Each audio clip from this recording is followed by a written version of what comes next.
Exit poll के आंकड़े जारी हो चुके हैं, जिसमें एनडीए गठबंधन को एक बार फिर से प्रचंड बहुमत मिलता हुआ नजर आ रहा है। वहीं इंडी गठबंधन बहुमत के आंकड़े से काफी दूर नजर आ रहा है। ऐसे में अब विपक्षी नेता इस एग्जिट पोल को खारिज कर रहे हैं। अखिलेश और राहुल गांधी तो ये तक कह चुके हैं कि एग्जिट पोल दिखावा है, क्योंकि 4 जून को इंडी गठबंधन की सरकार आने वाली है। एक रिपोर्ट आपको दिखाते हैं।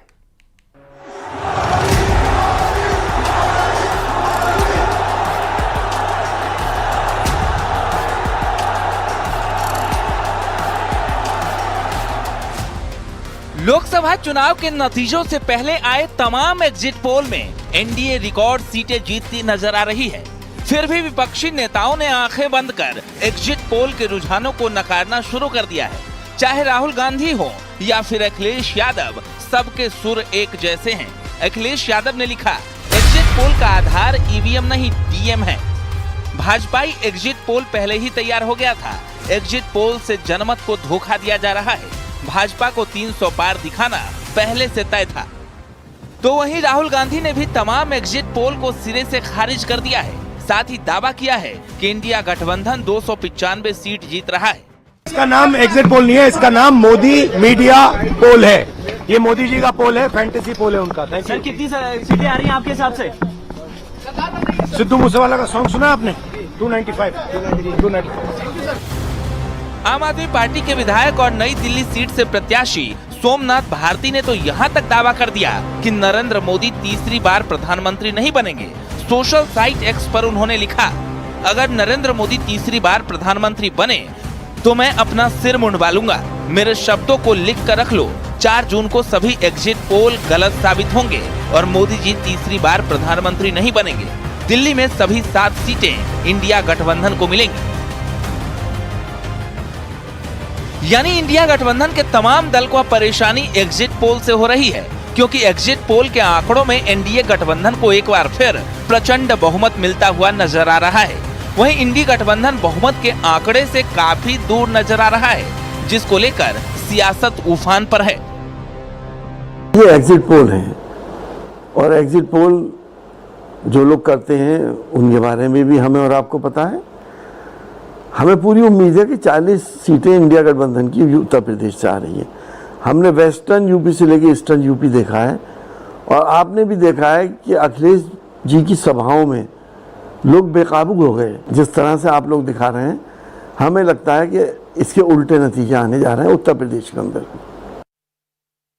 हमेशा बार बार कहते हैं, लोग दिन में सपने देखते हैं, उस पर कोई पाबंदी नहीं है।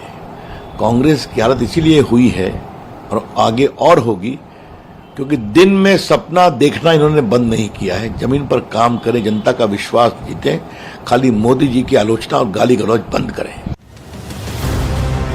यानी बीजेपी जो 400 पार का नारा दे रही थी, वो उस पर एग्जिट पोल आने के बाद भी कायम है। लेकिन एग्जिट पोल आने के बाद इंडिया गठबंधन ने नया आंकड़ा देश के सामने पेश किया है, जो एग्जिट पोल से कोसों दूर है। Bureau report, news 18।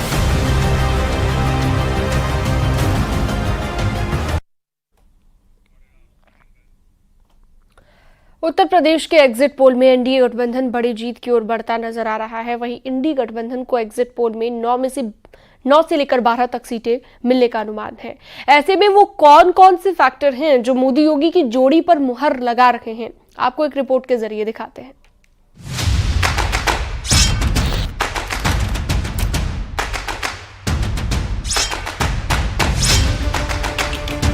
अगर एग्जिट पोल का नंबर परिणाम में बदल जाए,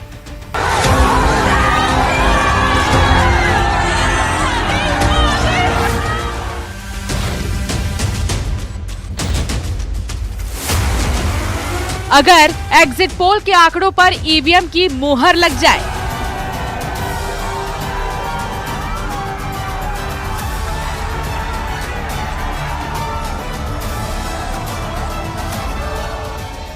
तो एक बार फिर मोदी योगी का जादू उत्तर प्रदेश में हमेशा हमेशा के लिए अजय अमर हो जाएगा, क्योंकि एग्जिट पोल के मुताबिक यूपी में एनडीए को 68 से 71 सीट का अनुमान है।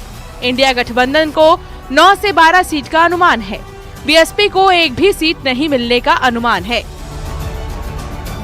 तो पहला और सबसे बड़ा सवाल यही है, मायावती ने विपक्ष का कितना नुकसान किया? मायावती का वोट बैंक कहां शिफ्ट हो रहा है?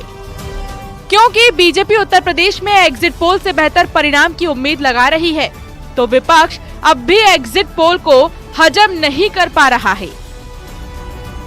एग्जिट पोल ने ये दिखा दिया कि भारतीय जनता पार्टी प्रचंड बहुमत के साथ तीसरी बार माननीय मोदी जी के नेतृत्व में सरकार बनाने जा रही है और उत्तर प्रदेश में 80 के 80 सीटें राजग गठबंधन भारतीय जनता पार्टी जीतेगा और एक तरफा भारतीय जनता पार्टी चुनाव जीत रही है। माननीय मोदी जी की गरीब कल्याण योजना जन जन में पहुंची है और दूसरी तरफ समाजवादी पार्टी कांग्रेस के गठबंधन को जनता ने बुरी तरह नकार दिया है। समाजवादी पार्टी की गुंडई राजकता चुनाव में भी खुलेआम दिखी। आप ग्राउंड रियलिटी में जब जाएंगे, जनता के बीच में जाएंगे, तो आपको असलियत पता चलेगा। एग्जिट पोल ये बने, आप जितने लोग यहाँ बैठे हैं, आप किसी से पूछ लिए कि एग्जिट पोल के कोई भी आदमी इनसे कोई जवाब सवाल किया है या कोई पूछा है इनसे कि भाई ये बताओ कि नहीं आप किसको वोट दे रहे हो, किसकी सरकार बन रही है? बैठे हैं यहाँ पे 5, 6, 7 लोग हैं, आप किसी से पूछ लीजिए। तो घर में बैठे मनगढ़ंत आप तय कर दीजिए। जो योगी और मोदी और इन्होंने कहा मिसाने 400 पार तो 400 पार है। दरअसल जिस रणनीति के साथ बीजेपी यूपी के मैदान में उतरी, जिस चाणक्य नीति के दम पर अमित शाह ने पहले चरण से आखिरी चरण तक मोर्चा संभाला, जिस प्लानिंग के साथ मोदी योगी की जोड़ी ने रिकॉर्ड चुनावी जनसभाएं की, उसी का असर है कि महिला से लेकर मुस्लिम वोट बैंक तक को भेदने में बीजेपी सफल रही। आज हम लोगों ने मोदी जी के लिए दुआएं मांगी हैं, नमाजें अदा किया है कि नमाज पढ़ के हम लोग जितनी मुसलमान महिलाएं हैं सब लोग ने दुआ किया है कि नमाज पढ़ के कि तीसरी मर्तबा प्रधानमंत्री मोदी जी फिर से बने। सब लोग मिलके मोदी जी के लिए दुआ किए हैं कि मोदी सरकार फिर से आए। हम लोग चाहते हैं कि वो आके फिर से इससे अच्छा और ज़्यादा काम करें।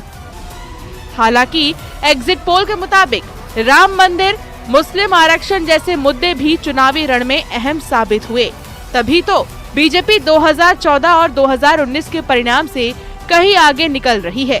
लेकिन विपक्ष को एग्जिट पोल का नंबर अब भी कबूल नहीं।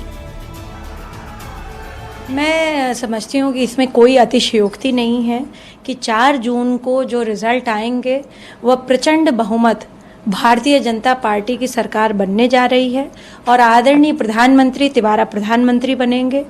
विपक्ष को यह पप्पू मेकिंग बंद कर देनी चाहिए और विपक्ष को यह जानना चाहिए that India is a democratic country. हम एक लोकतांत्रिक देश हैं और मीडिया के बारे में इस प्रकार की बात कहना भी मुझे लगता है गुनाह है। ये मनोवैज्ञानिक प्रेस बना रहे हैं। देखिए, हमारा कार्यकर्ता मजबूती के साथ अपनी ड्यूटी पर रहेगा और कहीं पर भी बेईमानी नहीं होने दी जाएगी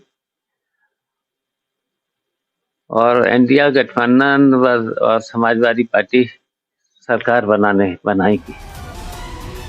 तो क्या यूपी में एक बार फिर मोदी योगी का जादू चल गया?